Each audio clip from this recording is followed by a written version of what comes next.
Okay everyone, today we're going to be looking at a Meyer Lemon. I've had this now for about 6 years. I highly recommend it.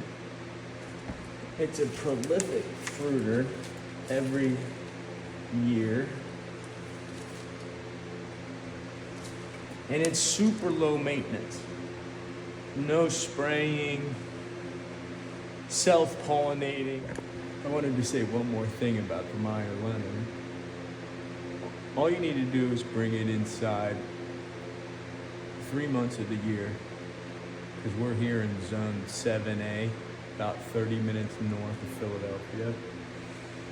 So obviously you can't stay outside, but all you need to do is water it once a week and fertilize it a few times a year, and you can enjoy large, beautiful lemons.